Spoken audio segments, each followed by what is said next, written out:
Ending the so-called Vietnam syndrome to make people not care, Americans not care that they're involved in war, as they started to care at the end of Vietnam.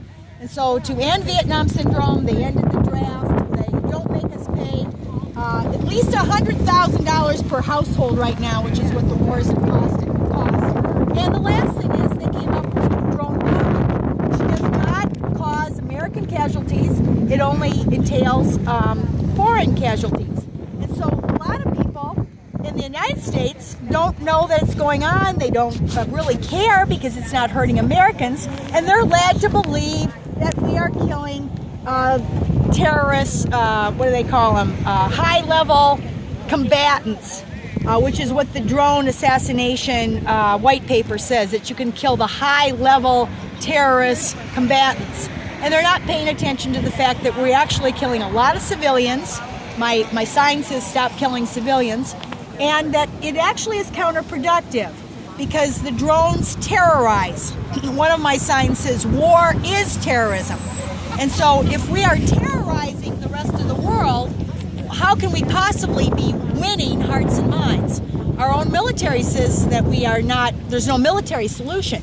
These killing of people is the same silliness as in Vietnam, where we thought we could kill the enemy and not make the entire population then hate us. And some of our generals, like General McChrystal admitted that we're creating 10 new enemies for every one person we're killing. So it's a exercise in futility.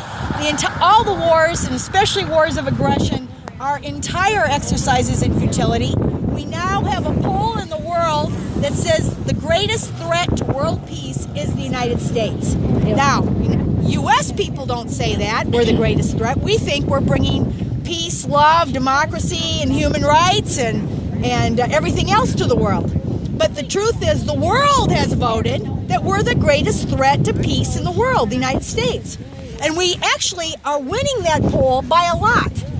So the truth is we need more of us to kind of get this word out, because our mainstream media is not doing anything. They're not, unlike Vietnam, where Walter Cronkite was willing to admit that the Vietnam War was unwinnable in 1968. Just about 5 years into it, we had Walter Cronkite. Walter Cronkite had 60% of the American people listening to him every single night. That doesn't exist anymore. There's no real mainstream media to begin with. They only have small market shares, each of them. And they're all monolithic in the sense that they believe U.S. wars are a good thing. They're helping our economy. They're giving jobs to inner city and farm kids. Our arm industry is the strength, the blood of our economy right now. So our media, and they're embedded with the troops, and so they go along with it. And unfortunately, there's very few people out there, just a handful of commentators, anti-war people like David Swanson, our good colleague here,